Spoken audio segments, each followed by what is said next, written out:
Perjuangan antara Feng dan Zhao tahun 1971. Nama, Pendeta Gila Penulis, Gu Zhenren. Plus mematikan mengatur ulang. Benua Tengah, Gunung Danau Hati. Markas besar tanah terberkati milik Spirit Affinity House terletak di sini.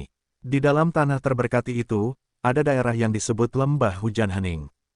Ketika Feng Jinhuang berjalan-jalan di lembah itu, hujan mulai turun.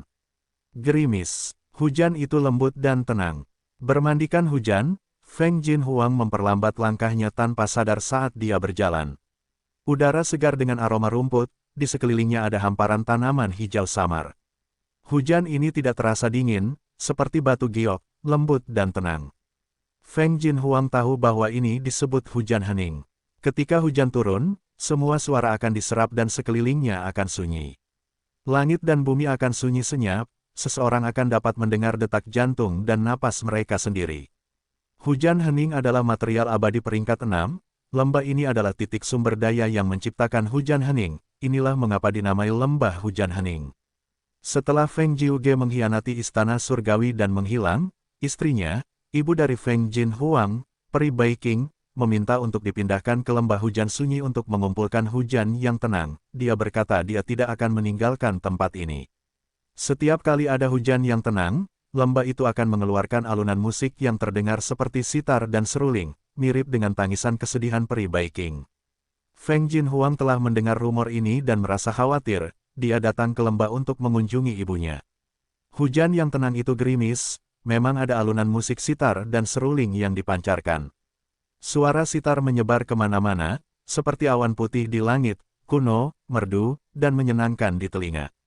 Namun, suara seruling itu bernada tinggi, berfluktuasi hampir tiba-tiba, seperti elang ganas yang terbang melintasi langit, menusuk angin dengan tajam, merobek langit.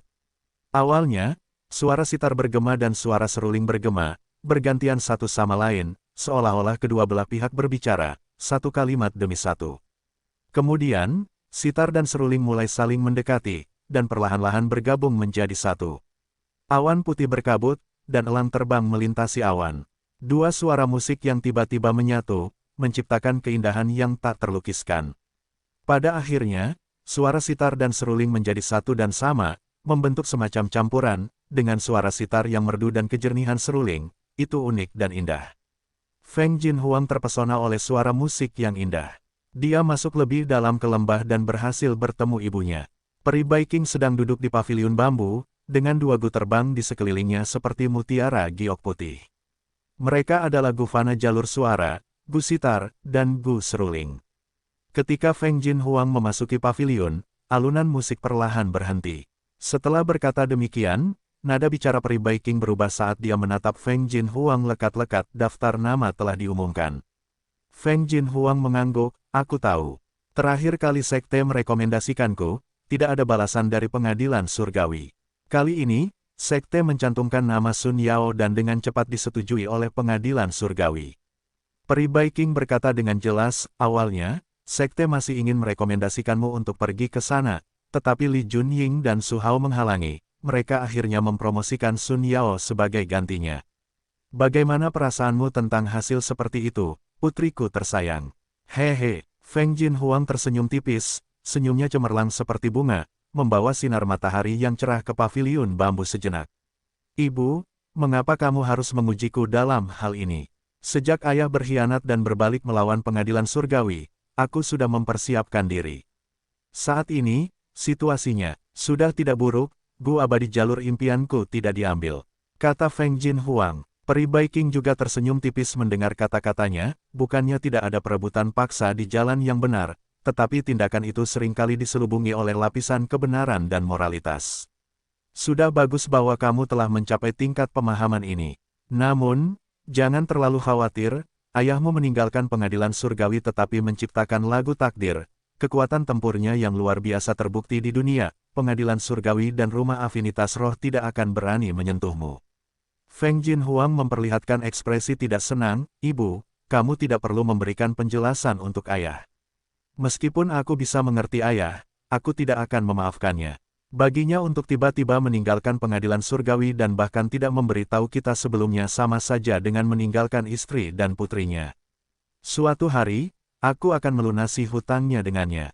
Hehehe, peri Bai King tertawa dan menggelengkan kepalanya, berjalan ke arah Feng Jin Huang dan memegang tangannya, kau salah paham dengan ayahmu. Lagu penyatuan abadi iblis itu, yang dia simpan sebagai simbol cinta kita, tidak pernah digunakan untuk hal lain selain bernyanyi di hadapanku. Namun, dia menggunakannya selama perang takdir untuk memberitahuku bahwa abadi yang saleh dan iblis itu sama saja, perasaannya kepadaku tidak pernah berubah, dan bahkan ketika dia meninggalkan jalan yang saleh dan kembali ke jalan iblis, itu tidak akan mengakhiri hubungan keluarga kita. Kau percaya padaku, selama aku menunjukkan sedikit saja kecenderungan untuk meninggalkan rumah afinitas roh, dia pasti akan mengambil inisiatif untuk membawaku pergi. Dia memahamiku dengan baik dan tahu bahwa aku tidak ingin menjadi anggota jalan iblis. Oleh karena itu, dia memberi kami berdua kesempatan untuk memilih sisi kami dengan bebas. Dia tidak ingin cita-citanya menjadi beban bagi kami. Feng Jin Huang mendengus dingin, ayah lebih suka membantu Fang Yuan, si iblis besar, daripada membantu guruku. Memang benar bahwa guru itu keras kepala dan selalu mengomel tentang takdir dan sebagainya, tetapi pada akhirnya dia baik kepada kami dan benar-benar memikirkan kepentingan terbaikku. Ayah terlalu dingin dan tidak berperasaan. Ibu, karena ibu sudah baik-baik saja sekarang, aku akan pergi. Oh, ibu, peri Bai King menghela napas, tetapi tidak meminta putrinya untuk tinggal. Ketika Feng Jin Huang meninggalkan lembah hujan sunyi, dia bertemu dengan dua master Gu wanita. Yang satu cantik sementara yang lain imut, mereka adalah kenalan Feng Jin Huang. Mereka dengan cemas menunggu di luar lembah. Setelah melihat Feng Jin Huang, mereka menunjukkan kegembiraan di wajah mereka saat mereka mendatanginya. Kakak senior, kami mendengar Anda datang ke sini jadi kami bergegas untuk mencari Anda. Wanita cantik itu adalah Qin Juan. Kakak senior, maaf, aku tidak ingin merebut kesempatanmu. Sun Yao memiliki wajah yang imut dan bulat, dia sangat cemas sekarang. Qin Juan dan Sun Yao adalah teman baik Feng Jin Huang, mereka selalu mengikutinya dari belakang. Namun, dalam beberapa tahun terakhir, Feng Jin Huang mengikuti Duke Long dan pergi untuk berkultivasi di jalur mimpi, mereka tidak banyak bertemu selama periode ini. Feng Jin Huang tertawa terbahak-bahak dan mengulurkan tangannya untuk menyentuh dahi Sun Yao, oh, kali ini kamu melakukannya dengan baik, jadi mengapa kamu meminta maaf? Kuota nominasi hanyalah masalah kecil, apakah aku tidak dapat menjadi abadi tanpa dana ini? Bagiku, menjadi Dewa Gu sama sekali bukan halangan. Hanya saja aku harus mempertimbangkan jenis Dewa Gu yang ingin aku capai. Namun, bagimu, ini adalah kesempatan langka, jadi manfaatkanlah dengan baik. Setelah berbicara dengan Sun Yao, Feng Jin Huang menatap Qin Juan, kamu selalu cukup aktif dan memiliki ketekunan yang baik, tetapi kali ini, ketika menyatu dengan tanda Dao, mengapa kamu pingsan? Jika tidak, nominasi akan menjadi milikmu kali ini. Qin Juan tidak berani membalas, kakak senior, kamu benar, aku telah mengendurkan kultivasiku. Tidak, bukan begitu, kakak senior. Kakak Qin Juan terluka saat itu, dia tidak sanggup menahan cobaan itu dan pingsan. Sun Yao segera menjelaskan, jadi begitulah adanya. Feng Jin Huang menganggukkan kepalanya dan berkata dengan menyesal, itu memang kerugian besar. Fang Yuan menghancurkan Gu takdir dan memurnikannya menjadi tanda Dao jalur surga yang tak terhitung jumlahnya, yang disebarkan kepada orang-orang di dunia. Semakin banyak tanda Dao jalur surga yang kamu serap, semakin bermanfaat nantinya. Baik itu kultivasi atau pengembangan bukaan abadi, itu akan bermanfaat tanpa bahaya. Namun tidak ada salahnya jika tidak memilikinya, paling banter itu hanya sebuah kesempatan, yang menentukan keberhasilanmu dalam hidup akan tetap bergantung pada bakat dan usahamu sendiri. Baik, Qin Juan akan mendengarkan ajaran kakak perempuan senior. Qin Juan membungkuk. Feng Jin Huang tersenyum lagi, ayo pergi, aku akan memberi kalian berdua petunjuk. Qin Juan dan Sun Yao menunjukkan ekspresi gembira, Sun Yao melompat-lompat sambil bersorak, bagus sekali, kita sudah lama tidak bersama. Mereka bertiga berjalan bersama, perlahan meninggalkan lembah hujan sunyi. Di dalam lembah, peri Bai King menarik kembali metode penyelidikannya. Putriku, kau sudah dewasa. Peri Bai King menunjukkan ekspresi lega. Feng Jin Huang sangat jelas tentang keadaannya sendiri, juga tentang pengadilan surgawi dan 10 sekte kuno yang agung. Terhadap tindakan Feng Jiuge, dia memiliki pendapatnya sendiri, Tetapi dia mampu mengesampingkannya dan membuat penilaian yang jelas, dia memiliki dasar keterampilan yang kuat. Mungkin, pengkhianatanmu telah mempercepat kedewasaan putri kita. Kita harus membiarkannya berjalan di jalannya sendiri. Sebagai seorang ibu, yang bisa kulakukan hanyalah mendoakan yang terbaik untuknya. Tentu saja, jika beberapa orang di sekte tidak tahu apa yang baik untuk mereka dan bertindak berlebihan, aku juga tidak akan menghindari konflik. Ekspresi peri Bai Qing berubah dingin. Pada saat yang sama, di gunung lain, puncak kasih sayang. Li Junying dan Su Hao dari rumah afinitas roh pergi mengunjungi Zhao Lianyun. Zhao Lianyun telah menjadi abadi, dia baru-baru ini ditugaskan oleh rumah afinitas roh dan menjadi penguasa puncak kasih sayang. Dia mampu mencapai apa yang dimilikinya saat ini berkat dukungan Su Hao dan Li Junying, selain usahanya sendiri. Zhao Lianyun juga dibimbing oleh kedua abadi itu selama perjalanan kultivasi Gu Immortal dan pengelolaan aperture abadinya, jadi dia mampu menghindari banyak jebakan. Zhao Lianyun mengingat hutang-hutang ini di dalam hatinya, jadi ketika Su Hao dan Li Junying mengunjunginya, dia segera keluar dari kultivasi dan mengurus mereka secara pribadi. Namun mendengar permintaan mereka, Zhao Lianyun merasa gelisah. Senior, kalian ingin aku menggunakan statusku sebagai peri generasi saat ini untuk menghadapi Feng Jin Huang dan peri Bai Qing. Memang, sekarang adalah kesempatan terbaik. Feng Jiuge mengkhianati kita dan menyebabkan pengadilan surgawi kalah dan takdir hancur. Jika kita menargetkan mereka sekarang, kita pasti akan menang. Su Hao memasang ekspresi garang. Kebencian antara dirinya dan Feng Jiuge sudah berlangsung lama. Dulu, dia sangat membenci Feng Jiuge hingga menyembunyikan informasi dan intelijen penting, yang hampir menyebabkannya meninggal. Feng Jiuge memiliki pendirian yang sangat kuat dalam manipulasi politiknya, mengucilkan pasangan itu ke pinggiran. Rumah kedekatan roh dalam perebutan kekuasaan ini. Seringkali, kedua dewa itu berada dalam posisi yang tidak menguntungkan melawan Feng Jiuge, mereka hanya bisa saling mendukung dengan susah payah. Bagi mereka, pengkhianatan Feng Jiuge adalah berita bagus, dan patut dirayakan. Ini, Zhao Lianyun ragu-ragu, Feng Jiuge telah mengkhianati pengadilan surgawi. Para senior, aku tahu kalian punya dendam padanya, tetapi mengapa kalian ingin melibatkan keluarganya? Oh Lianyun, terkadang kita tidak boleh terlalu baik hati. Pikirkanlah saat kalian bersaing dengan Feng Jin Huang untuk memperebutkan posisi peri. Li Junying mendesak, jika kita tidak menggunakan kesempatan ini, kita akan menyesalinya di masa depan. Kalian tidak perlu khawatir, aku akan memberitahu kalian sesuatu. Calon sekte kita awalnya adalah Feng Jin Huang tetapi sekarang dia telah dihapus dari daftar. Para senior, orang-orang harus membiarkan orang lain pergi jika memungkinkan. Zhao Lianyun menjelaskan, dia tidak mau melakukan itu. Konflik harus diselesaikan dan tidak diperdalam. Saat itu, ketika bersaing untuk posisi peri, keduanya telah menggunakan metode yang sah. Feng Jin Huang memiliki latar belakang yang dalam tetapi tidak menggunakan cara yang tidak bermoral untuk menghadapinya juga. Meskipun Zhao Lianyun dan Feng Jin Huang adalah pesaing, Zhao Lianyun mengagumi kepribadian Feng Jin Huang, dia tidak memiliki perasaan buruk terhadapnya. Su Hao tidak mendengarkan kata-katanya, dulu, apakah iblis Feng Jiuge mengampuni kita? Kamu terlalu baik untuk kebaikanmu sendiri, Lianyun. Li Junying mengerutkan kening. Zhao Lianyun menghela napas dalam hati, dia mengubah kata-katanya dan menjelaskan, para senior, kita perlu menganalisis situasi ini secara mendalam. Meskipun sekte mencalonkan orang lain, pengadilan surgawi tidak secara langsung mengambil status Feng Jin Huang. Dari situ, kita dapat melihat sikap pengadilan surgawi masih belum jelas terhadapnya. Justru karena mereka tidak yakin sekarang, kita perlu memberikan pukulan fatal dan menegaskan keputusan mereka. Perebutan kekuasaan tidak akan pernah berhenti, hanya ketika pemenang sejati diputuskan, barulah ada kedamaian. Li Junying berkata dengan makna yang dalam. Zhao Lianyun menghela napas lagi, dia hanya bisa menerima permintaan mereka. Tidak ada pilihan, dia berutang budi besar kepada mereka. Meskipun dia tidak mau, orang-orang harus melakukan beberapa hal yang tidak mereka inginkan di dunia ini. Mereka telah banyak membantunya, jika dia menolak mereka, apa yang akan dipikirkan orang lain?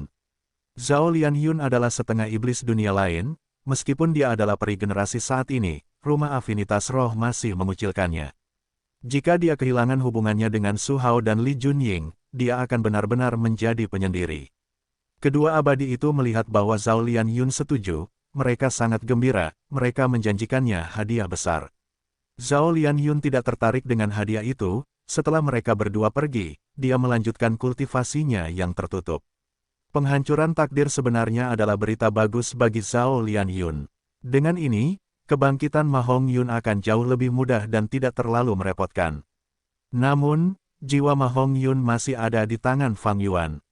Oleh karena itu, Zhao Lianyun harus berkultivasi dan meningkatkan kekuatannya, untuk membuat persiapan demi menyelamatkan orang yang dicintainya. Di ruang rahasia, Zhao Lianyun menenangkan diri dan memeriksa lubang abadi miliknya. Tanah yang diberkati Lianyun memiliki luas 5.700 km persegi, laju waktunya 1:13. Medannya sebagian besar berupa padang rumput dan dataran. Namun setelah tanda dao jalur surga diserap, tanah yang diberkati Lianyun mulai berubah dalam banyak aspek. Pertama, tanah retak membentuk parit besar, selanjutnya, terjadi hujan deras saat sungai-sungai besar terbentuk. Sungai-sungai meluap dan banjir melanda sekitarnya. Setelah 3 hari 3 malam, banjir surut, meninggalkan hamparan lumpur subur yang luas. Parit-parit kecil dan sungai-sungai terhubung ke saluran utama sungai raksasa, membentuk jaringan sungai yang rumit dan padat. Zhao Lianyun menyaksikan transformasi lubang abadi miliknya sepanjang waktu. Dia linglung dan sangat terkejut secara internal.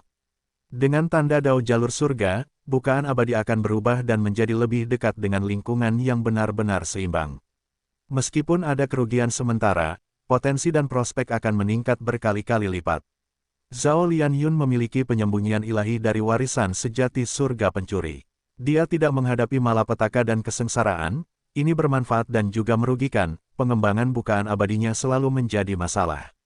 Tetapi dengan penambahan tanda dao jalur surga, masalah ini berkurang drastis. Andai saja aku memiliki lebih banyak tanda dao jalur surga. Sayang sekali aku hanya memperoleh 6,5 tanda dao jalur surga, dan semuanya juga tersegmentasi, aku tidak memiliki satu pun tanda dao jalur surga yang lengkap. Berapa banyak tanda dao jalur surga yang diperoleh Fang Yuan? Dia adalah orang yang memurnikan Gu, dialah yang paling dekat dengan tanda dao jalur surga ini. Zhao Lianyun menghela napas. Dia tidak dapat membayangkannya atau menemukan jawabannya, tetapi dia tahu bahwa perbedaan antara dirinya dan Fang Yuan telah meningkat pesat lagi. Bangun, bangun, nak. Pengda mengerang dan nyaris tak membuka matanya untuk melihat seorang paman berjanggut, menamparkan wajahnya dengan telapak tangan kasar. Pengda dalam keadaan tak sadarkan diri, dan baru saat itulah ia mengenali pria di depannya. Paman Moli, ia berseru. Bukankah aku tidur di atas unta? Pengda melihat sekeliling, ia tak dapat menahan diri untuk tidak tercengang sekali lagi. Ada pasir di mana-mana, karavan itu tak terlihat, hanya menyisakan dirinya dan Moli, keduanya dalam keadaan berantakan. Aduh, Pengda mengerang saat menyadari ada memar di sekujur tubuhnya. Paman Moli menatap Pengda dan mendesah, dasar bocah, aku tidak tahu harus berkata apa tentangmu, kau sangat beruntung. Banyak mastergu melarikan diri dengan putus asa, mereka semua mati. Kau tertidur lelap tetapi selamat. Namun, jika aku tidak menemukan napasmu yang samar tepat waktu dan menggalimu keluar, aku khawatir kau akan terkubur hidup-hidup. Paman Moli, kau menyelamatkanku sekali lagi. Pengda memegang kedua tangan Moli, dan berkata dengan penuh rasa terima kasih, tapi apa yang sebenarnya terjadi? Itu bencana alam, aku belum pernah melihatnya sebelumnya. Paman Moli mendesah berat. Jadi, bagaimana dengan karavan kita? Sekarang hanya kita berdua. Apa? Pengda tidak bisa menahan diri untuk tidak menatap dengan mata terbelalak dan berteriak dalam hatinya, bagaimana dunia ini bisa begitu kejam, ada bencana alam tanpa peringatan. Aku hanya tidur sebentar dan hampir mati lagi. Tuanku, dunia macam apa yang telah kumasuki? Ini benar-benar tempat yang brutal dan mengerikan untuk ditinggali. Setidaknya kita masih hidup. Moli memukul kepala Pengda, nak, kamu tidak tampak puas. Hidup setelah bencana alam seperti itu adalah berkah terbesar. Lihat aku. Moli menunjuk dadanya, aku telah bekerja keras hampir sepanjang hidupku untuk memiliki karavan seperti itu. Dan sekarang semuanya hilang. Lihatlah sisi baiknya, kalau tidak, kita tidak akan bertahan sampai besok. Alangkah hebatnya jika aku bisa menjadi abadi. Abadi. Ada yang abadi di dunia ini. Moli menatap Pengda, apakah kau lupa segalanya? Kau bahkan lupa yang abadi. Aku akan menjelaskannya di masa depan, ayo pergi dulu. Pengda mengikuti Molly saat mereka pergi, menuju oasis terdekat. Pengda mengikuti di belakang Molly dan bertanya dengan hati-hati, apakah ada banyak bencana seperti ini? Tentu saja, Molly berkata dengan nada yang tidak langsung, tidak mudah bagi kita untuk mencari nafkah di padang pasir. Badai pasir adalah pembunuh yang sering datang. Terkadang ada juga badai bilah terbang, dan setiap hembusan angin dapat mengembun menjadi bilah angin besar yang memotong apapun yang dilaluinya. Selain bencana alam, ada juga binatang buas. Misalnya, kita berada di padang gurun serigala, di sini serigala gurun paling banyak jumlahnya. Lolong, saat Molly mengatakan itu, segerombolan serigala gurun tiba-tiba muncul dari bawah gurun. Molly tampak pucat dan mengumpat keras, sialan. Kenapa serigala gurun ini tidak musnah oleh bencana alam? Itu tidak aneh. Gelombang Ki adalah fenomena penyatuan Ki langit dan bumi, yang berasal dari Dao Surgawi. Namun, Dao Surgawi tidak akan memusnahkan semua kehidupan, ada peluang untuk bertahan hidup dalam setiap situasi. Molly dan Pengda mampu bertahan hidup, makhluk hidup lain secara alami juga memiliki peluang seperti itu. Serigala gurun muncul dari mana-mana, tetapi anehnya, meskipun mereka melihat Pengda dan Molly, mereka tidak datang untuk menyerang, sebaliknya mereka dengan cepat berkumpul, melolong dan menatap tanah gurun. Gemerisik-gemerisik, dengan serangkaian suara pasir yang bergerak, kalajengking emas muncul dari tanah. Semua kalajengking emas ini seukuran batu kilangan, Pengda menyaksikan dengan merinding di hatinya. Kelompok kalajengking emas dan kelompok serigala gurun terlibat dalam pertarungan brutal. Setiap kali seekor serigala gurun disengat oleh jarum kalajengking emas, ia akan segera mengeluarkan air liur di mulutnya, jatuh ke tanah, dan akhirnya mati. Di sisi lain, kalajengking emas tidak dapat melawan cakar dan gigi serigala gurun, dan seringkali terkoyak oleh cakar serigala. Kedua kelompok binatang itu bertarung, karena mereka lemah dalam kecerdasan, mereka tidak memperhatikan Molly dan Pengda yang berada di dekatnya. Pengda tampak ketakutan dan pucat. Dunia ini terlalu berbahaya, tidak peduli kelompok binatang mana yang menang, mereka pasti akan tetap menyerang manusia. Kita harus keluar, Molly menggertakkan giginya dengan ekspresi tegas. Tapi paman, kita dikelilingi oleh kalajengking emas dan serigala gurun. Pengda ingin menangis. Apakah kamu ingin menunggu untuk dimakan? Molly berkata, hendak bergerak, nak, bisakah kamu bertarung? Aku tidak bisa, aku amnesia. Serigala gurun dan kalajengking emas ini tidak peduli jika kau amnesia. Tetaplah dekat denganku dan lakukan yang terbaik untuk menyelamatkan dirimu. Setidaknya ada harapan untuk melarikan diri. Molly berkata dan tertawa, jika pelarianmu gagal, kau harus mengisi perut binatang buas itu. Tapi jangan khawatir, kau tidak akan mati sendirian, masih ada aku. Pengda tidak bisa menahan diri untuk tidak memutar matanya, daripada mati seperti ini, dia lebih suka dikubur hidup-hidup. Molly mulai melarikan diri dan Pengda berteriak, paman, tunggu aku. Dia hanya bisa mengikuti Molly dengan putus asa. Tidak apa-apa ketika mereka diam, tetapi ketika mereka bergerak, mereka membuat kelompok kalajengking dan serigala waspada. Hampir pada saat yang sama, ada beberapa kalajengking emas dan serigala gurun, satu di kiri dan satu di kanan, menyerang mereka. Molly menggerutu dan mengaktifkan gufana miliknya, tetapi ia hanya berhasil mengusir dua binatang buas sebelum mereka dikepung oleh kelompok-kelompok itu. Pelarian telah gagal, Molly mendesah dan menyerah dalam pertarungan. Pengda memegangi kepalanya dan jatuh putus asa, ia tergagap, apakah aku akan mati? Di dalam celah abadi yang berdaulat. Pada saat ini, baik itu 5 wilayah mini atau 9 surga mini, kekacauan ada di mana-mana, seluruh tempat itu menjadi riuh. Gunung-gunung di perbatasan selatan mini runtuh, medan menjadi tidak teratur, saluran sungai di benua tengah mini berubah jalur dan menyebabkan banjir besar, gurun barat mini mengalami badai pasir di mana-mana yang melahap kota-kota dan oasis. Dataran utara mini, badai salju yang hebat bertiup, api putih murni, berkibar di tengah badai salju, menempel dimanapun ia terbakar. Ini adalah bahan api abadi khusus, api SS. Di tempat-tempat di mana tanda Dao jalur es dan salju padat, akan ada tingkat kemungkinan tertentu bahwa api khusus ini akan dihasilkan. Sebagian besar api ini dipenuhi dengan tanda Dao jalur es dan salju, tetapi inti api memiliki tanda Dao jalur api yang padat. Kita tidak bisa membiarkan api es beku ini menyebar kemana-mana. Gu manusia salju abadi Suer bertanggung jawab atas situasi tersebut, dia mencoba menyelamatkannya. Dia ditugaskan oleh Fang Yuan untuk mengelola Gunung Suci 3, dia mengendalikan formasi kristal salju dan berfokus pada pertumbuhan perluasan suku manusia salju.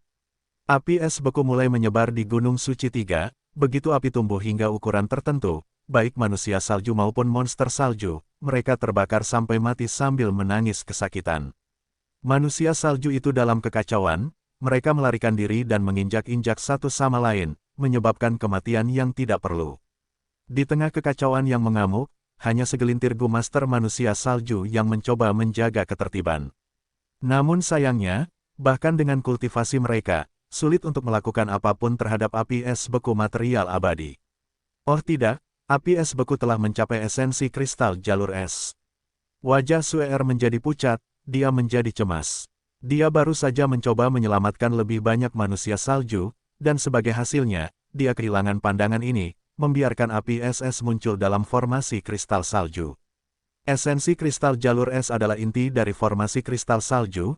Fang Yuan menggunakan formasi tersebut untuk menyebarkan energi es yang diciptakan oleh esensi kristal jalur es, yang akan terus-menerus mengubah lingkungan inci demi inci, menciptakan habitat hidup yang cocok untuk manusia salju. Suer merasa sangat menyesal saat dia melihat api es membakar esensi kristal jalur es, sementara tidak berdaya melawannya. Suer tidak dapat menahan tangisnya dan menyalahkan dirinya sendiri. Formasi kristal salju dipercayakan kepadanya oleh Fang Yuan, itu adalah fondasi bagi pertumbuhan suku manusia salju, tetapi sebenarnya akan hancur karena kesalahannya. Dia merasa telah mengecewakan manusia salju, dia telah mengecewakan Fang Yuan. Tetapi pada saat ini, sebuah sosok tiba-tiba muncul. Fang Yuan. Suer tertegun sebelum kebahagiaan muncul di wajahnya. Fang Yuan meraih ruang kosong di depannya, semua api es beku di dalam formasi itu ditarik menjauh. Fang Yuan tiba-tiba menggerutu saat tubuhnya bergetar, jejak putih pucat muncul di sekujur tubuhnya secara tiba-tiba. Dari jejak putih pucat ini, Suer merasakan kekuatan besar yang melonjak di langit dan bumi. Ini adalah tanda dao jalur surga. Ya Tuhan, ada begitu banyak tanda dao jalur surga, dia pasti memiliki setidaknya 1000. Suer menutup mulutnya karena terkejut. Aku akan menyerahkan sisanya padamu. Fang Yuan tersenyum pada Suer saat dia membawa api es beku itu pergi bersamanya dan menghilang di tempat. Suer merasa rileks tetapi kekhawatiran segera muncul di hatinya, tunanganku tersayang memiliki begitu banyak tanda dao jalur surga, tidak heran dia mengasingkan diri setelah perang takdir dan jarang bertarung. Aku sangat tidak berguna, aku tidak bisa membantunya sama sekali. Aku bahkan tidak bisa mempertahankan formasi kristal salju ini. Fang Yuan muncul untuk membantu Suer meringankan krisis manusia salju di dataran utara mini. Dia segera kembali ke ruang rahasianya untuk melanjutkan kultivasinya yang tertutup. Ketika dia sedang menyempurnakan Gu Takdir, Fang Yuan memiliki posisi terbaik, karena dia melakukan yang terbaik untuk menyerap tanda dao jalur surga. Dia memiliki lebih dari 3000 tanda dao jalur surga di tubuhnya, semuanya adalah tanda dao yang lengkap dan utuh. Orang bisa mengatakan bahwa dia adalah pemenang terbesar dalam rencana yang diciptakan teratai merah ini. Tetapi manfaat ini terlalu besar, dia tidak dapat memprosesnya untuk sementara waktu. Tubuh abadi yang berdaulat memiliki tanda dao yang tidak saling bertentangan, dengan penambahan tanda dao jalur surga, itu juga berarti bahwa gua surga yang berdaulat memperoleh 3000 tanda dao jalur surga secara tiba-tiba. Tanda-tanda dao jalur surga ini menciptakan dampak yang sangat besar pada gua surga yang berdaulat. Dampaknya ada dalam banyak aspek yang berbeda dan memiliki efek yang bervariasi. Tanda-tanda itu bisa sebesar gunung dan sungai yang bergeser, tetapi juga kecil seperti saluran anak sungai yang berubah. Jalan surga adalah untuk mengambil kelebihan sambil mengisi kekurangan. Jalan itu berfokus pada keseimbangan makhluk hidup, mereka saling membatasi. Bahkan dalam lingkungan yang ekstrim seperti formasi kristal salju, dao surgawi dapat mengubahnya dan menciptakan tanda-tanda dao jalur api di dalam tanda-tanda dao jalur es dan salju. Begitu api es menyebarkan kehancurannya, dataran utara mini akan sepenuhnya berubah hingga tak dapat dikenali. Tentu saja, jika kita mengabaikannya, gua surga penguasaku akan diuntungkan dari ini. Kita akan menciptakan ekosistem lengkap yang memiliki keseimbangan dan prospek yang baik di masa depan. Namun, Metode ini menghabiskan terlalu banyak fondasiku, itu juga yang ingin dilihat oleh Red Lotus Demon Venerable. Fang Yuan tersenyum dingin. Gu takdir hancur, rencana Red Lotus Demon Venerable berhasil, Fang Yuan tidak lagi memiliki nilai apapun baginya. Jadi, Red Lotus Demon Venerable bersekongkol dan menggunakan tanda Dao jalur surga untuk membatasi Fang Yuan, untuk membatasi kecepatan pertumbuhannya. Namun, meskipun Fang Yuan melihat melalui ini, dia harus mengambil umpan. Itu karena Fang Yuan memperhatikan bahwa Gujanin abadi yang berdaulat dirusak oleh jiwa spektral, dia membutuhkan tanda Dao jalur surga untuk melawan pengaturan jiwa spektral. Red Lotus Demon Venerable telah memanfaatkan Fang Yuan, itu terbukti dari gerakan pembunuh diri masa depan peringkat 7. Tetapi Fang Yuan juga memanfaatkan Red Lotus, dia menggunakan rencana Demon Venerable ini untuk menghancurkan Gu Takdir, yang merupakan masalah terbesarnya, dia menggunakan rencana jutaan tahun Red Lotus untuk melarikan diri dari cengkeraman pengaturan jiwa spektral. Zhao Lianyun mengizinkan tanda Dao jalur surga untuk membuat perubahan tetapi Fang Yuan memutuskan untuk mengganggu mereka. Tanda Dao jalur surga mengubah bukaan abadi yang berdaulat, dia secara aktif berpartisipasi, menolak dan bekerja sama dengan perubahan untuk mempertahankan fondasi bukaan abadinya. Kerja sama dan penolakan ini memberi Fang Yuan banyak wawasan. Jalur surga tanpa ampun dan tidak memihak, jalur manusia melakukan perlawanan, keduanya terjalin dalam hati Fang Yuan, bersinar dalam cahaya yang berbeda. Waktunya hampir tepat. Beberapa saat kemudian, Fang Yuan bergerak lagi. Kali ini, dia menyimpan bukaan abadi yang berdaulat, tubuh utamanya tiba di dunia 5 wilayah. Dia berdiri di gurun barat sambil menatap pohon di depannya. Pohon ini bahkan tidak setinggi 8 kaki, cabang-cabangnya pendek, tipis dan bengkok seperti cakar monster, membuatnya tampak sangat jelek. Tetapi yang aneh adalah, pohon itu memiliki bayangan cahaya yang sangat besar. Bayangan cahaya ini sangat besar, mencapai 5 atau 600 kaki. Bayangan cahaya itu seperti pohon yang tumbuh subur dengan banyak cabang dan daun. Cabang-cabang pohon itu seputih salju, bunga-bunganya berwarna merah muda seperti ceri. Ada gugusan buah-buahan kecil di antara daun-daun bunga yang belum matang, dengan segala macam warna. Itu adalah pohon 1000 harapan. Di sekitar pohon 1000 harapan terdapat formasi abadi milik Fang Yuan. Saat ini, dia menyimpan formasi abadi dan membawa pohon 1000 harapan bersamanya, semuanya dikirim ke lubang abadi yang berdaulat. Tindakan ini menyebabkan badai melonjak, arus udara yang besar menyebar ke lingkungan sekitar. Fang Yuan tidak peduli dengan ini, dia berubah menjadi kilatan cahaya dan terbang ke langit. Arus udara mengamuk di gurun di sekitarnya, menyebabkan suara keras dipancarkan. Pengda dan Mo Li gagal melarikan diri, mereka dikelilingi oleh serigala gurun, tepat ketika mereka akan mati, arus udara tiba. Kelompok serigala gurun menjadi kacau saat mereka berhamburan dan melarikan diri. Pengda tersentak, bencana lain. Mo Li menatap dengan mata terbelalak saat dia melihat dan tertawa, haha, kita diselamatkan. Ini bukan bencana, ini hanya badai biasa. Ayo pergi. Setelah gelombang kiber lalu, awan-awan jarang terlihat di langit, pemandangan yang menyegarkan. Awan kuning terbang tinggi di langit, menaburkan pasir tipis di belakangnya sepanjang jalan. Ada seorang wanita abadi duduk di awan kuning itu. Dia memiliki tubuh yang gemuk, perutnya membuncit, seluruh tubuhnya menyerupai tong air, dia adalah anggota klan Mo, kekuatan super di Gurun Barat. Ada gelar untuknya di dunia Gu Immortal Gurun Barat, wanita gemuk.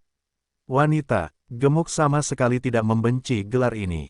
Dia merasa cantik karena gemuk, dan setelah mengetahui gelar ini, dia sangat menyukainya sehingga dia secara terbuka menyebut dirinya dengan gelar ini sejak saat itu.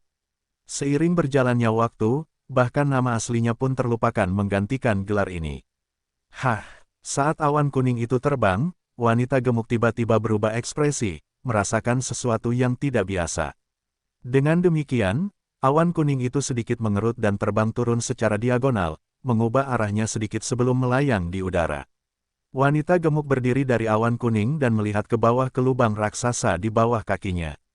Lubang raksasa ini sebagian tersembunyi oleh angin yang meniupkan pasir kuning dan menutupinya, tetapi Plum Lady adalah penduduk asli Gurun Barat, dia sangat akrab dengan pemandangan lubang pasir itu. Ini bukan lubang pasir yang terbentuk secara alami, melainkan ruang kosong yang tertinggal setelah sesuatu di dalamnya ditarik keluar. Aura ini, itu adalah aura tanaman terpencil kuno. Mata Plum Lady bersinar dengan cahaya terang, dia segera mengerti, seorang Dewa Gu diam-diam telah bergerak untuk mencuri tanaman terpencil kuno dari sini. Plum Lady mendengus dingin saat kemarahan muncul di hatinya. Meskipun dia tidak tahu apa tanaman terpencil kuno ini, tempat ini adalah Gurun Serigala, wilayah klan Mo. Mencuri tanaman terpencil kuno ini sama saja dengan mencuri klan Mo. Tanaman kuno yang terpencil ini pasti sangat berharga karena mampu bersembunyi dan menyembunyikan diri dari deteksi klan kita. Aku khawatir tanaman ini sudah ditemukan oleh beberapa orang sejak lama tetapi mereka tidak mengambilnya. Sekarang gelombang Qi menyebabkan bencana, orang yang mencuri tanaman kuno yang terpencil ini pasti khawatir bahwa mereka akan membahayakan tanaman kuno yang terpencil ini, dan itulah sebabnya mereka mengambilnya. Wanita gemuk diam-diam menganalisis tempat kejadian dan memeriksanya dengan saksama. Tindakan pencuri itu sangat bersih, tidak ada petunjuk yang jelas tertinggal. Merasa kecewa, dia harus menggunakan cacing Gu jalur informasi untuk memberitahu klan Mo, berharap klan akan mengirim penyelidik yang baik untuk melacak dan menangkap pencuri terkutuk ini.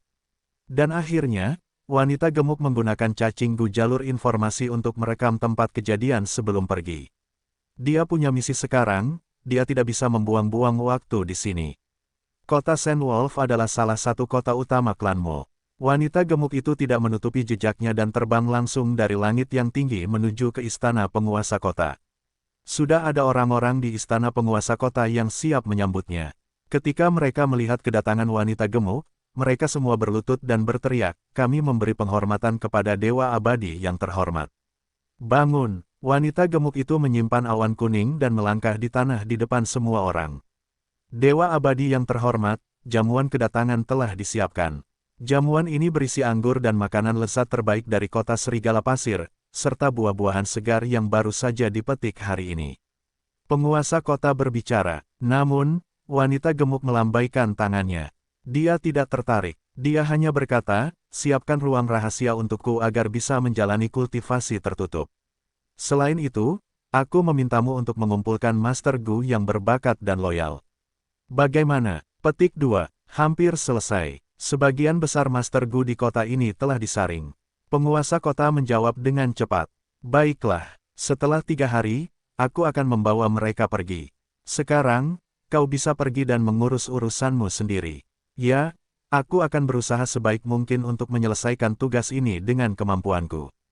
Tuan kota berjanji berturut-turut. Pintu ruang rahasia itu tertutup perlahan. Nona Montok mengaktifkan formasi di sini dengan lambaian tangannya. Dia tampak kelelahan saat indera keilahiannya menyelidiki lubang abadi miliknya. Saat dia melihat pemandangan di dalam lubang abadi, dia tak pelak lagi menghela napas dalam-dalam. Lubang abadi miliknya awalnya adalah tanah pasir kuning dan datar. Di jantung gurun, Nona Montok telah dengan hati-hati menata lebih dari 6.000 hektar ladang pasir. Ladang pasir miliknya terutama menghasilkan 2 jenis material abadi, yaitu pasir ringan dan pasir mengalir dingin hangat. Itu adalah sumber utama barang-barang yang diproduksi Nona Montok untuk waktu yang lama. Namun setelah perang takdir, Nona Montok menyerap 5 tanda dao jalur surga, lubang abadi miliknya mulai berubah.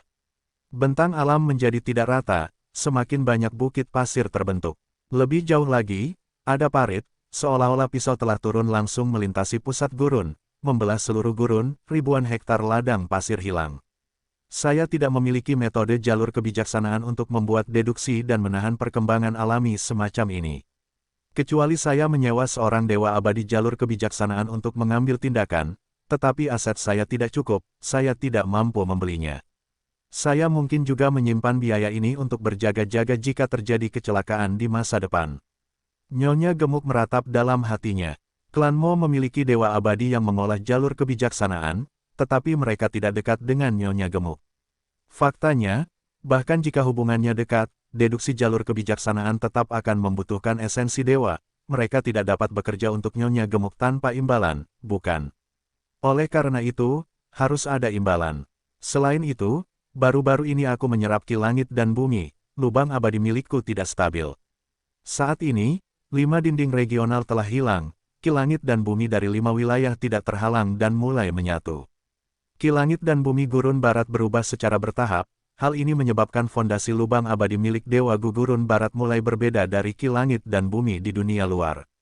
Ketika Dewa Gu menyerap Qi langit dan bumi ini, lubang abadi mereka tidak akan stabil, akan ada getaran. Cara terbaik untuk mengatasinya adalah bekerja sama dengan perubahan tersebut dan terus menyerap dan melepaskan ki langit dan bumi. Jika seseorang terus berkultivasi tertutup, setelah ki langit dan bumi berubah drastis, ketika mereka membuka pintu masuk lubang abadi untuk menyerap ki langit dan bumi, getarannya akan sangat besar, lubang abadi akan mengalami kerusakan yang lebih parah. Jika aku memiliki pencapaian jalur ki, aku akan dapat mengurangi kerugian yang disebabkan oleh ki langit dan bumi hingga tingkat yang sangat besar. Jalur kebijaksanaan adalah jalur yang sulit sementara jalur ki telah menurun selama bertahun-tahun, hanya ada sedikit dewa gu jalur ki yang tersisa. Wanita gemuk hanya bermimpi yang tidak realistis.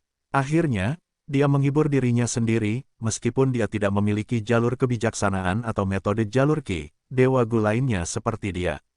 Jadi, dia tidak tertinggal di belakang oleh mayoritas dari mereka. Namun, wanita gemuk masih merasakan bahaya yang hebat di hatinya. Ini adalah sesuatu yang dirasakan oleh semua dewa gu dari 5 wilayah.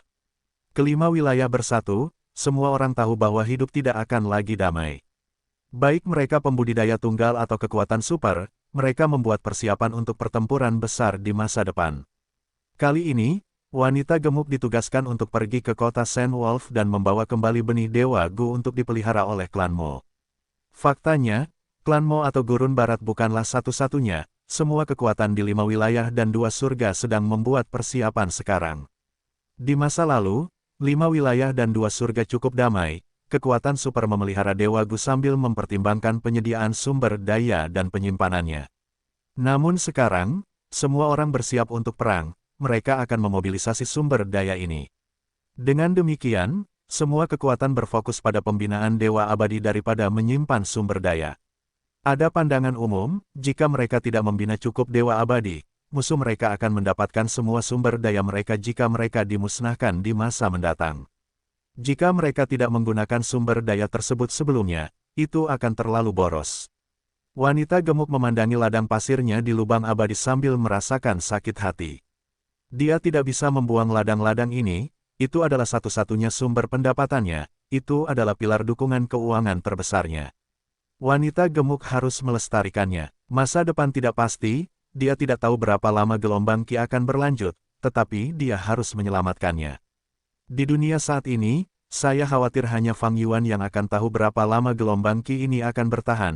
Dia memiliki Spring Autumn Cicada dan dapat terlahir kembali dari masa depan. Wanita gemuk merasa sangat iri dan kagum mengenai hal ini. Wanita gemuk membangun kembali ladang pasir di lubang abadi miliknya, memperbaiki formasi Gu di dalamnya.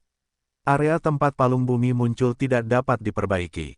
Dengan demikian, ladang pasirnya yang seluas 6.000 hektar dibagi menjadi 2. Andai saja aku memiliki formasi Gu abadi.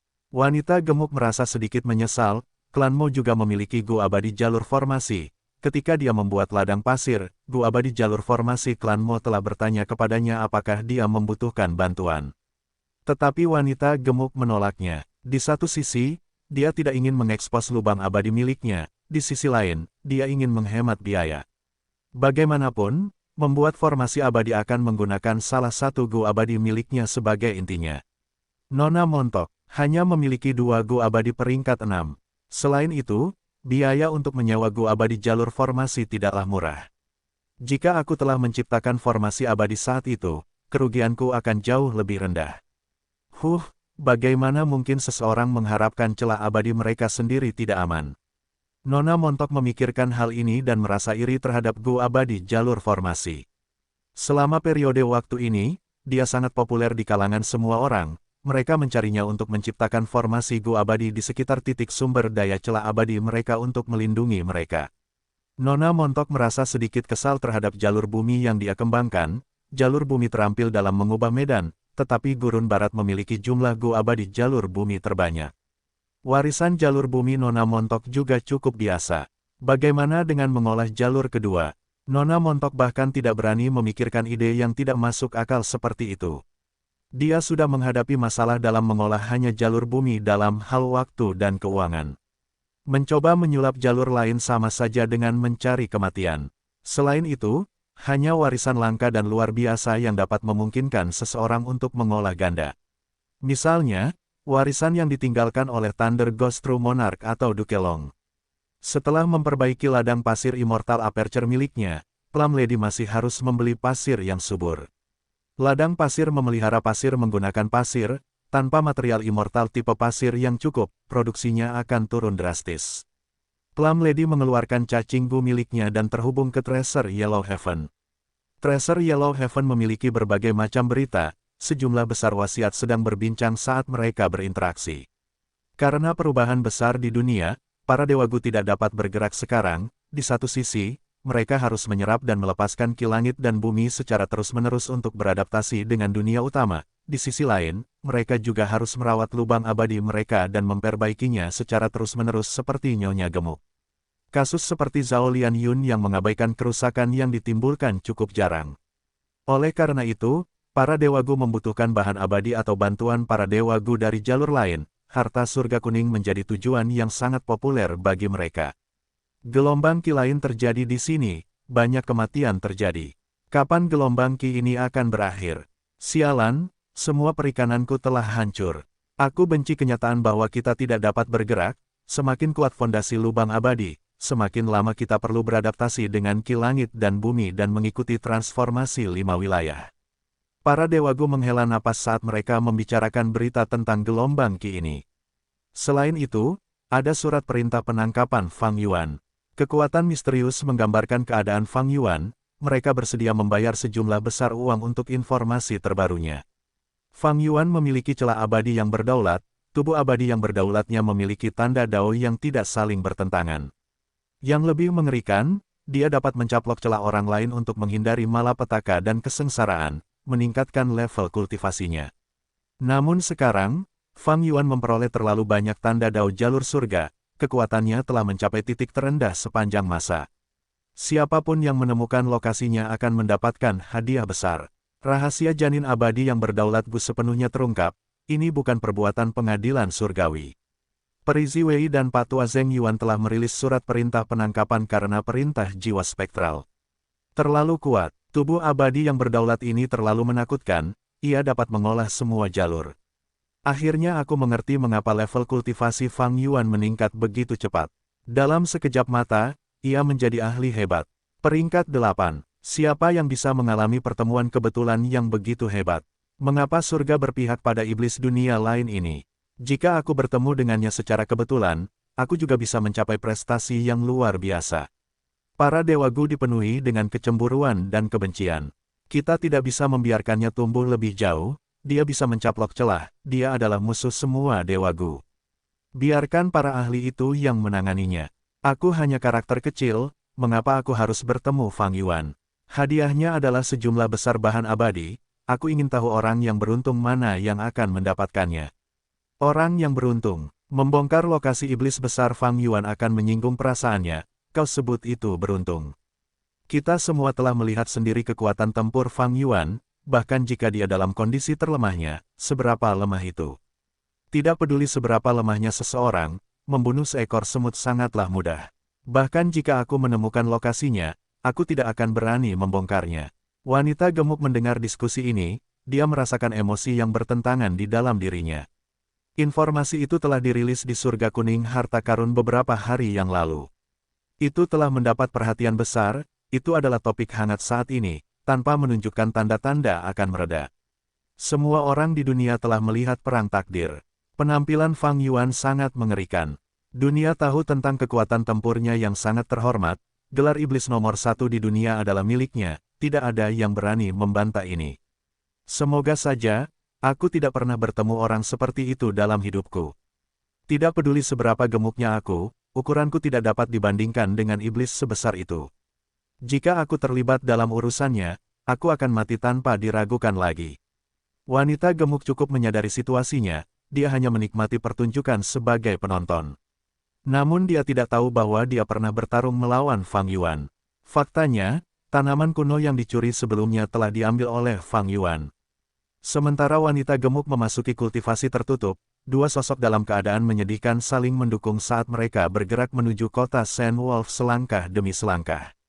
Para penjaga kota tidak mengusir mereka, mereka dapat mengetahui bahwa keduanya adalah Master Gu. Penjaga itu berjalan ke arah mereka dan mengulurkan tangannya, biaya masuk 1 batu purba per orang. Masih ada biaya masuk. Salah satu Master Gu yang tertunduk terkejut dengan mata terbelalak, dia adalah Pengda. Master Gu setengah baya yang dia dukung tentu saja adalah Molly.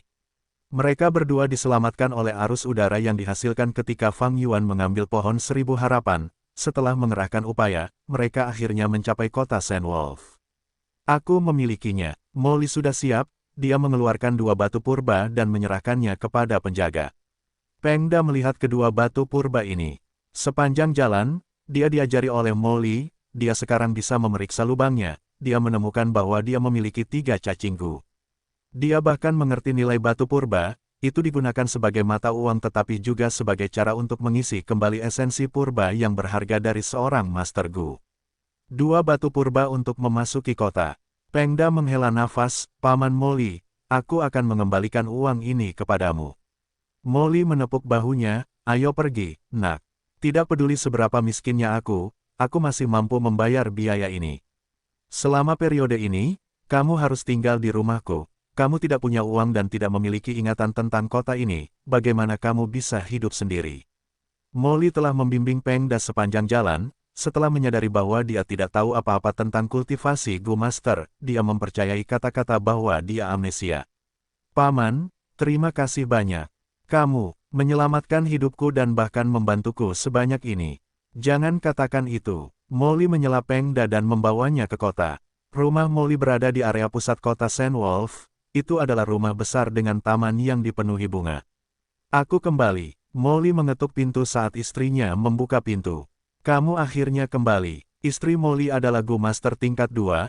Melihat suaminya, dia senang dan terkejut. Aku mendengar gelombang Qi muncul. Kupikir kamu. Aku beruntung dan selamat, tetapi karavanku hancur total. Hanya kami berdua yang selamat. Molly menghela napas dalam-dalam. Hidup adalah berkah terbesar. Istri Molly mengalihkan pandangannya. Bibi, Pengda menyapa setelah percakapan mereka. Istri Molly terkekeh, anak kecil, terima kasih telah menjaga suamiku selama perjalanan. Wajah Pengda memerah saat dia berkata, aku malu, pamanlah yang menjagaku selama perjalanan ini. Tanpa bantuannya, aku pasti sudah mati di padang pasir. Sebagai pengembara di luar, saling membantu itu perlu. Cepatlah masuk. Istri Molly sangat ramah. Molly dan Pengda mengalami perjalanan yang berat, tetapi mereka akhirnya selamat sekarang. Setelah mandi di rumah Molly, mereka berdua pergi tidur dan tertidur lelap. Setelah tidur dari siang hingga malam, Pengda dibangunkan oleh Molly untuk makan malam yang lezat. Setelah makan malam, Molly berkata kepada istrinya, kita masih punya sedikit uang, meskipun karavanku hancur, selama aku masih hidup, aku bisa membangun kembali karavan baru. Tetapi istrinya tampak ragu-ragu, aku belum memberitahumu ini. Aku ragu-ragu, untungnya, kamu kembali hidup-hidup. Ada apa? Molly penasaran saat dia bertanya. Setelah kau pergi, penguasa kota mengirim perintah agar mereka memilih Master Gu yang memiliki bakat tingkat A dan setia pada klan Mo. Konon, ini adalah perintah dari atasan, mereka ingin mendidik Master Gu menjadi dewa abadi. Petik 2. Oh, ada hal seperti itu. Molly ragu-ragu, penguasa kota memasang pengumuman publik. Aku melewati gerbang kota dengan cepat, aku tidak melihatnya. Istri Molly melanjutkan, putra kita mendengar berita itu dan ingin mendaftar. Molly tertawa tanpa sadar, tidak kusangka putra kita akan memiliki aspirasi seperti itu, tetapi dia hanya memiliki bakat tingkat B. Istri Molly tertawa, bakat tidak terlalu penting, kesetiaan pada klan Mo adalah yang terpenting.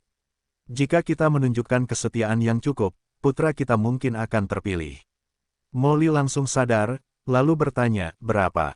Istri Molly menyebutkan sebuah angka, mulut Pengda pun menganga lebar. Istri Molly sangat gelisah, sekalipun kita menggunakan semua tabungan yang tersisa, itu tidak akan cukup. Suamiku, keputusan ada di tanganmu. Molly terdiam sejenak sebelum dia memutuskan, aku akan meminjam. Jarang sekali anak kita tidak lagi malas dan ingin memperbaiki diri, ini adalah hal yang baik. Aku akan pergi dan meminjam tanpa malu-malu, aku yakin kita akan mengumpulkan cukup dana. Suamiku, istri Molly tersentuh tetapi juga merasa khawatir, tapi karavan kita hancur, aku khawatir. Molly tersenyum sambil menepuk dadanya, merasa percaya diri, jangan khawatir, aku adalah Master Gu tingkat 3, tubuhku kuat dan kekuatanku masih utuh. Semua orang tahu bahwa aku hanya butuh waktu, selama keberuntunganku tidak buruk, aku bisa pulih dari kekalahan ini. Langit berwarna ungu muda, berkumpul di udara adalah area besar awan abu-abu yang menyerupai kabut tebal, membuat pemandangan gua surga penenang jiwa menjadi tidak jelas. Namun tata letak tempat ini bagus, bahkan jiwa spektral pun tidak bisa tidak memujinya. Dia telah menyamar sebagai binatang buas, dia berhasil menyusup ke gua surga, setelah berhari-hari, dia akhirnya menemukan banyak informasi tentang gua surga penenang jiwa. Ini adalah gua surga jalur jiwa, ada banyak sumber daya kultivasi jalur jiwa di sini, setidaknya ada 10 titik sumber daya raksasa. Dalam sejarah, tempat ini pernah menghasilkan 2 abadi jalur jiwa peringkat 8 pada titik waktu yang sama, itu adalah situasi yang sangat langka. Ciri terbesar gua surga penenang jiwa adalah memiliki jurus pembunuh abadi penenang jiwa yang memengaruhi semua bentuk kehidupan di gua surga ini. Jurus pembunuh ini dapat menenangkan binatang buas dan membawa kedamaian bagi jiwa Dewa Gu. Jurus ini memiliki efek tambahan yang sangat besar dalam kultivasi jiwa. Ada 3 aspek dalam kultivasi jalur jiwa, memperkuat, memurnikan, dan menenangkan jiwa. Metode yang paling efektif untuk menenangkan jiwa adalah dengan menggunakan air danau Bewicing, yang dikenal sebagai sup penenang jiwa, anggur paling lezat di dunia. Ini tercatat dalam U003C, U003T Legends of Renzu, U003E, U003E. Jurus pembunuh penenang jiwa di gua penenang jiwa diciptakan dengan meniru sup penenang jiwa. Bahkan Spectral Soul berpikir bahwa efek jurus ini bagus. Di dalam gua penenang jiwa, binatang buas jiwa adalah binatang yang paling banyak jumlahnya. Itu telah membesarkan binatang buas jiwa untuk memulai, sekarang setelah takdir dihancurkan dan 5 wilayah bersatu, untuk mempersiapkan perang, para dewa Gu dari gua penenang jiwa pergi keluar untuk berburu dan menyimpan lebih banyak binatang buas jiwa. Namun para petinggi dengan Lady Cold Ash sebagai pemimpinnya masih tidak merasa ini sudah cukup, mereka mengirim lebih banyak lagi Gu Immortal keluar untuk mencari lebih banyak lagi Soul Beast. Berkat jurus pembunuh penenang jiwa, bahkan jika Soul Beast purba masuk ke gua surga penenang jiwa, mereka akan tetap damai dan tidak akan mengamuk. Setelah Ansun kembali ke gua surga untuk beristirahat selama beberapa hari, ia menerima perintah untuk keluar dan memburu Soul Beast lagi. Aku membiarkanmu memerintah 3.000 Soul Beast dengan 1 Soul Beast purba sebagai penjaga, lakukan yang terbaik. Sebelum pergi, Lady Cold Ash memanggilnya. Ansun adalah Gu Immortal jangkung dan kurus dari sebelumnya, ia adalah keponakan Lady Cold Ash, dan juga Gu Immortal dengan prospek terbaik untuk melampaui peringkat 7 di gua surga penenang jiwa. Terima kasih atas perhatiannya, Bibi. Ansun berkata dengan susah payah, tetapi kelompok Soul Beast yang begitu besar, aku tidak memiliki kemampuan untuk memerintah mereka. Ansun sangat gembira, ia segera berterima kasih padanya. Ia mengerti bahwa bibinya membantu secara diam-diam dan merawatnya. Meskipun gua penenang jiwa tidak kekurangan sumber daya dan memiliki fondasi yang kuat, saat membina para dewa abadi, senioritas menjadi hal yang penting. Nyonya Abu Dingin membantu Ansun secara diam-diam, berharap bahwa ia akan muncul sebagai pemenang dalam kontes melawan Ancong dan menjadi dewa abadi peringkat 7 yang menerima dukungan paling banyak. Bagaimanapun juga, ia adalah bibinya. Ansun memimpin pasukan binatang buas jiwa dan meninggalkan gua penenang jiwa, menuju surga hitam untuk perburuannya. Selama beberapa hari berikutnya, perolehannya sedikit, ia menjadi sedikit cemas. Secara logika, setelah gelombang kiber lalu, akan ada banyak makhluk hidup yang mati, jiwa mereka akan tertinggal dan membentuk lebih banyak binatang buas jiwa. Ansun tidak dapat mengerti mengapa hal ini tidak terjadi. Sepanjang perjalanan, ia tidak bertemu banyak binatang buas jiwa, tetapi ia mengumpulkan banyak bahan abadi jalur Qi, ia tidak tahu apakah harus tertawa atau menangis. Gua penenang jiwa adalah gua surga jalur jiwa, material abadi jalur Qi ini hampir tidak dapat digunakan, mereka hanya dapat diperjualbelikan. Ansun tidak dapat mengerti mengapa, tetapi jiwa spektral tahu, tampaknya setelah gelombang kiber lalu, tanda dao jalur Qi membanjiri area tersebut, menyebabkan jalur lain ditekan. Jalur jiwa tidak terkecuali, sulit untuk membentuk binatang jiwa baru. Sebaliknya, material abadi jalur Qi akan meningkat jumlahnya akan sangat banyak di masa mendatang. Jiwa spektral melihat tren tersebut dan merasa sedikit aneh dalam hati, tidak kusangka jalur Qi akan mendapatkan kembali kejayaannya. Jalur Qi telah menurun, tetapi dengan situasi saat ini di mana material abadi jalur Qi diproduksi secara luas di 5 wilayah dan 2 surga, sumber daya yang melimpah akan menurunkan biaya kultivasi. Itu akan menciptakan tren banyaknya kultivator jalur Qi.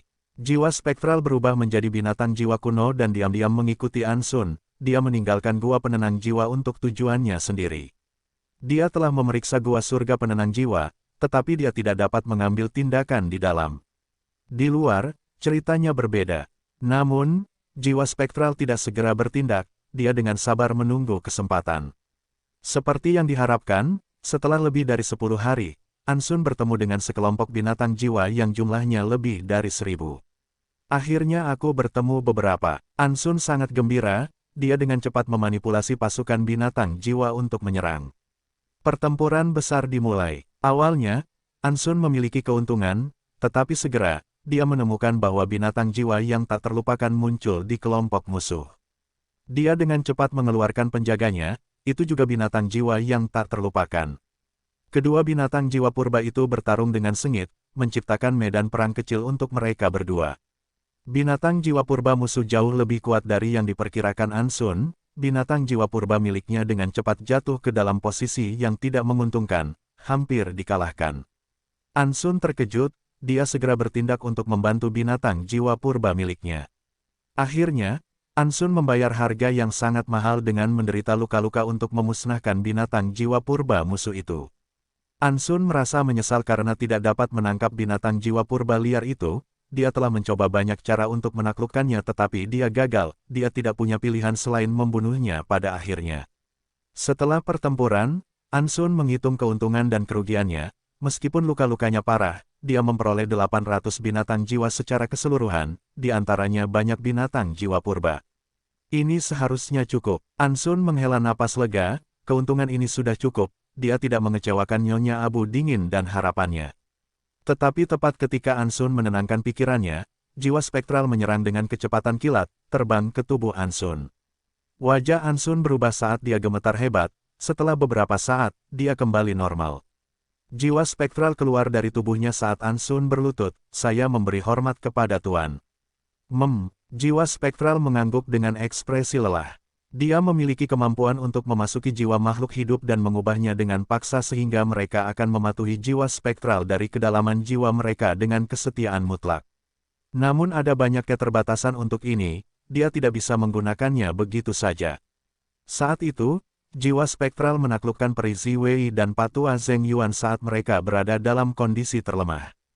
Peri Ziwei dan Patua Zheng Yuan berada dalam kondisi yang buruk saat itu. Sementara dia juga secara tidak sadar dipengaruhi olehnya dari waktu ke waktu. Jadi, untuk menghadapi Ansun, jiwa spektral harus menunggu sampai dia berada dalam kondisi terlemahnya. Alasan dia menyebabkan pertempuran binatang buas jiwa yang besar ini alih-alih menyerang secara langsung karena dia perlu menipu gua surga penenang jiwa. Ansun adalah Gu Immortal peringkat 7. Tidak mudah baginya untuk menjelajahi surga hitam, ada metode investigasi yang digunakan padanya. Jika sesuatu terjadi padanya, gua surga penenang jiwa akan bereaksi dengan cepat. Setelah menaklukkan Ansun, aku memiliki celah di gua surga penenang jiwa. Apakah Nona Abu Dingin masih jauh dari genggamanku? Hehe, Spectral Soul terkekeh. Gua surga penenang jiwa memiliki sumber daya kultivasi yang paling cocok untuk Spectral Soul. Dia dapat mengendalikannya dan menggunakannya untuk ikut campur dalam urusan dunia untuk mencapai tujuannya. Aku telah menciptakan celah di sini. Itu jauh lebih baik daripada memburu binatang buas jiwa sendiri. Aku ingin tahu terobosan apa yang telah dibuat Peri Ziwei.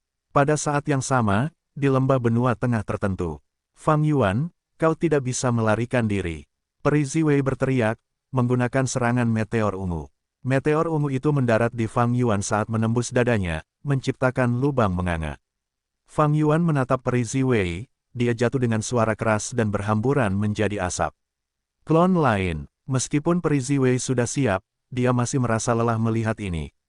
Peri Ziwei dan Patua Zheng Yuan telah membunuh ratusan klon Fang Yuan. Dia segera menangkap dan menyimpan asap yang berubah menjadi klon diri yang tak terhitung jumlahnya. Selanjutnya, dia mengeluarkan klon Fang Yuan yang tersegel dari lubangnya. Dia menanamkan asap klon diri yang tak terhitung jumlahnya yang hancur ke dalam klon yang tersegel. Segera, Asap putih diserap oleh klon, tingkat kultivasinya naik lagi. Klon diri yang tak terhitung jumlahnya ini dipanggil oleh Fang Yuan selama pertempuran di pengadilan surgawi. Peri Ziwei telah menggunakan formasi transportasi untuk mengirim mereka ke seluruh benua tengah. Peri Ziwei diperintahkan oleh jiwa hantu untuk menemukan Fang Yuan. Setelah memasang surat perintah penangkapan, semua informasi yang dia terima melibatkan klon ini. Peri Ziwei tidak punya pilihan selain membayar mereka sebagai imbalan karena mereka telah memberikan informasi. Namun, dia juga berkeliling dengan susah payah untuk menangkap klon-klon Fang Yuan yang tak terhitung jumlahnya di seluruh benua. Jika dia meninggalkan mereka tanpa pengawasan, klon-klon ini akan menjadi tempat persembunyian terbaik bagi tubuh utama Fang Yuan. Peri Ziwei juga punya ide lain, bagaimana jika Fang Yuan bersembunyi di antara klon-klon ini. Ini bukan hal yang mustahil. Untungnya, klon-klon ini yang tak terhitung jumlahnya dapat merasakan satu sama lain. Ketika aku menangkap satu, aku dapat menggunakan koneksi untuk menemukan klon berikutnya. Namun, Peri Ziwei memperhatikan klon Fang Yuan yang tersegel naik dalam tingkat kultivasi. Dia merasa khawatir, tingkat pencapaian jalur manusia Fang Yuan sangat tinggi. Klon-klon ini benar-benar dapat melahap satu sama lain dan menunjukkan otonomi seperti itu. Kekuatan Fang Yuan rendah karena dua alasan. Pertama, Ki langit dan bumi bertemu dan membentuk gelombang Ki, lubang abadi menjadi tidak stabil. Kedua, tanda-tanda dao jalur surga yang diserapnya juga seperti segel. Di antara berbagai jalur manusia adalah yang paling cocok untuk menghadapi jalur surga. Siapa yang tahu berapa banyak tanda dao jalur surga yang diperoleh Fang Yuan, berapa lama mereka bisa menekannya. Di dalam lubang abadi yang berdaulat, pohon 1000 harapan ditanam di benua tengah mini. Formasi abadi dengan pohon 1000 harapan sebagai intinya sudah disiapkan, dan sekarang mulai aktif. Karena pengaruh tanda dao jalur surga, gua surga berdaulat telah menghadapi bencana dan malapetaka tanpa henti. Tetapi bahkan dalam situasi ini, Fang Yuan masih berusaha keras untuk menciptakan dan mempertahankan formasi ini.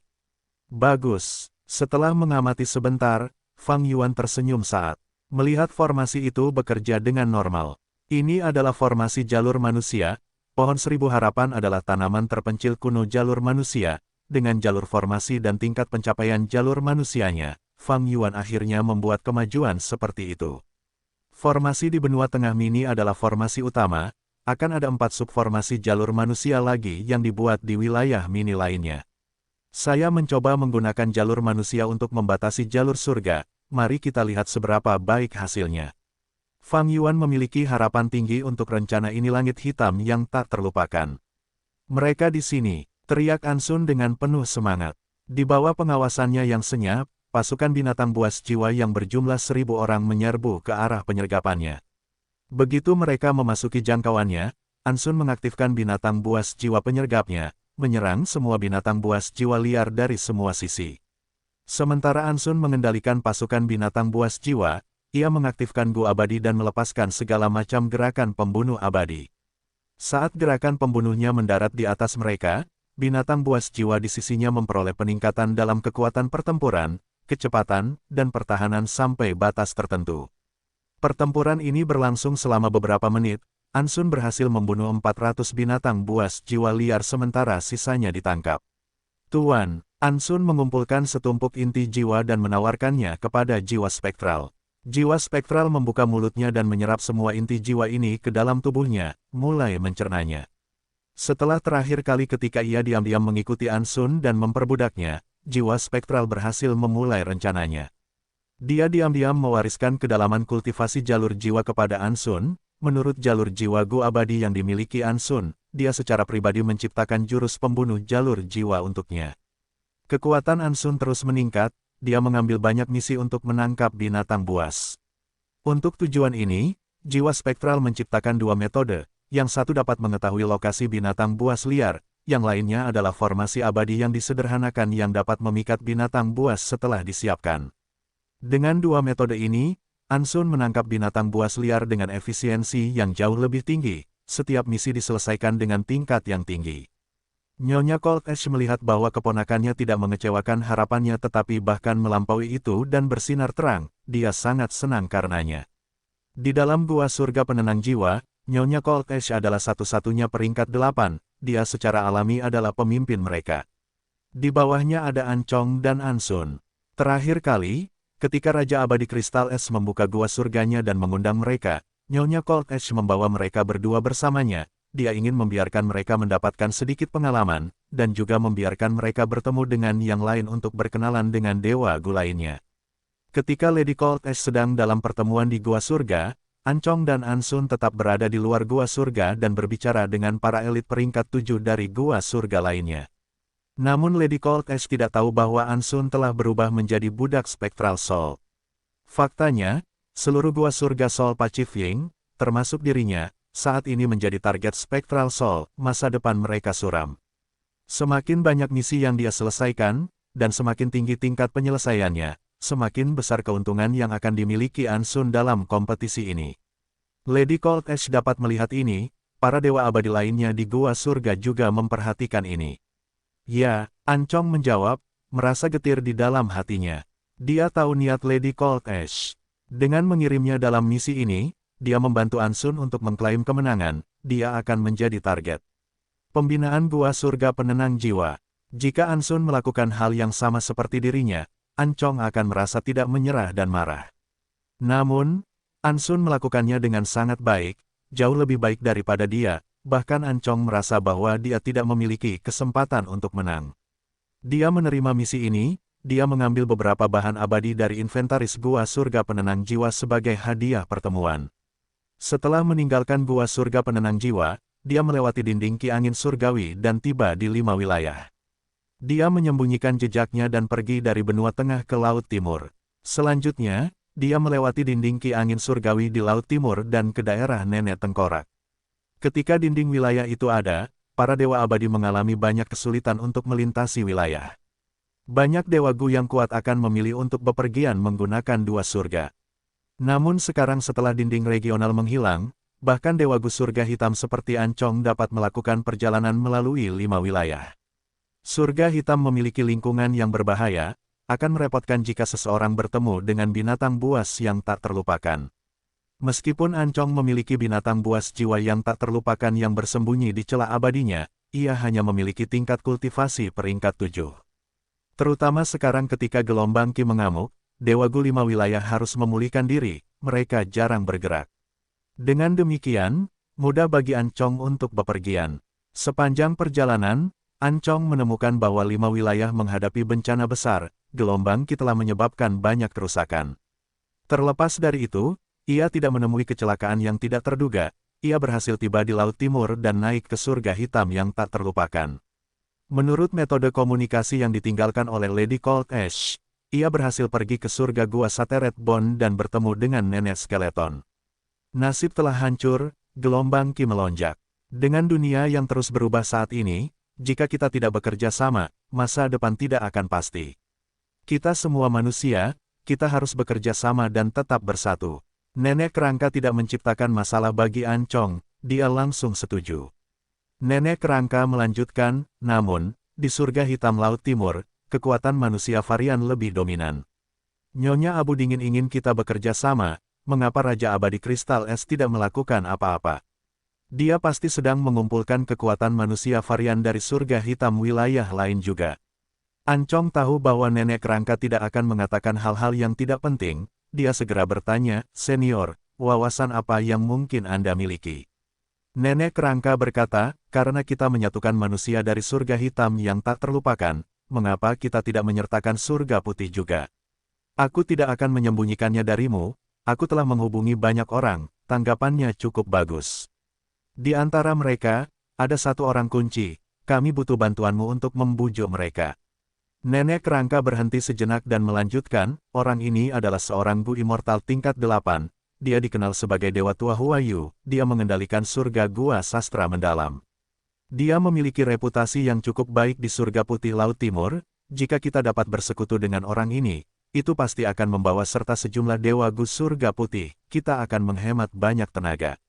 Ancong mendengar ini dan berpikir, pergi menemui Dewa Tua Huayu bukanlah bagian dari misinya. Tetapi jika dia dapat mencapai prestasi ini, dia akan memiliki kesempatan untuk bersaing dengan Ansun lagi. Memikirkan hal ini, Ancong membuat keputusannya, berkata kepada Nenek Kerangka, karena senior telah merencanakan ini, Junior akan berangkat ke surga Gua Sastra Mendalam. Nenek Kerangka memuji, bagus, seperti yang diharapkan dari anggota Gua Penenang Jiwa. Dewa Tua Huayu tidak suka berkelahi atau membunuh, itulah sebabnya dia kurang tertarik pada aliansi. Jika kamu berhasil dalam perjalanan ini, aku akan memberimu hadiah besar. Ancong meninggalkan Gua Penenang Tulang Hancur dan pergi ke surga putih kuno, bertemu dengan Dewa Tua Huayu. Meskipun Dewa Tua Huayu kurang tertarik pada aliansi, Ancong mewakili Nyonya Abu Dingin dalam perjalanan ini. Pihak lain juga merupakan Dewa Gu peringkat 8, Dewa Tua Huayu tidak berani mengabaikan mereka, dia membuka pintu dan mengundang Ancong masuk. Setelah melihat Dewa Tua Huayu, Ancong memberikan pidato yang dia pikirkan di sepanjang jalan tetapi Dewa Tua Huayu tidak tergerak. Gua Penenang Sastra Mendalam milikku tidak melibatkan diri dalam urusan duniawi, kami adalah pihak yang netral. Meskipun kami tidak ingin membuat aliansi, kami berdua masih dapat bertukar sumber daya. Gua Penenang Jiwa menghasilkan sumber daya jalur jiwa, itu cukup berguna untuk Gua Sastra Mendalam.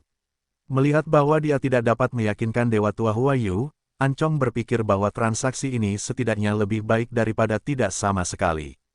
Ini adalah pertama kalinya mereka berinteraksi, setelah beberapa transaksi, bukankah mereka akan semakin dekat? Dengan hubungan yang lebih dalam, meminta aliansi akan menjadi harapan yang jauh lebih baik. Setelah mengucapkan selamat tinggal kepada Dewa Tua Huayu, Ancong diminta untuk tinggal oleh Dewa Gu lainnya. Dewa Gu Huasong menemaninya, dia berkata, kamu telah menempuh perjalanan panjang untuk datang ke sini, kamu harus tinggal selama beberapa hari. Selama periode ini, Istana Kekaisaran Fana mengadakan kompetisi puisi dunia, banyak puisi indah akan dibuat dan dibacakan kemudian, sangat menarik untuk ditonton. Ancong telah mendengar dari Nenek Kerangka tentang budaya puisi Gua Surga Sastra Mendalam. Semua Dewa Gu mereka adalah sarjana dan lebih menyukai karya sastra daripada wanita cantik atau anggur. Ancong ingin meningkatkan hubungannya dengan Gua Surga Sastra Mendalam, meskipun dia tidak tertarik pada puisi atau resital, dia tidak dapat menolak undangan baik mereka, dia setuju untuk tinggal. Kompetisi puisi dunia dimulai. Ini adalah acara yang belum pernah terjadi sebelumnya, Gua Surga Sastra Mendalam belum pernah mengadakan kompetisi sebesar ini sebelumnya. Dengan demikian, semua jenis bakat berkumpul dari seluruh Gua Surga Sastra Mendalam. Selain para sarjana berbakat yang ingin menunjukkan kemampuan mereka dalam kompetisi puisi, banyak orang datang ke sini untuk menonton acara akbar tersebut. Dengan demikian, ibu kota yang mengadakan kompetisi puisi dunia menjadi penuh dengan orang sejak sebulan yang lalu. Orang-orang bergerak di jalan-jalan yang ramai, Li Xiaobai dan Guru Jiang berjalan berdampingan.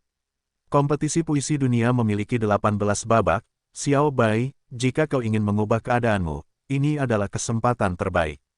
Aku mengerti bakatmu, kau dapat melewati 10 babak pertama, tetapi 8 babak berikutnya akan bergantung pada keberuntunganmu.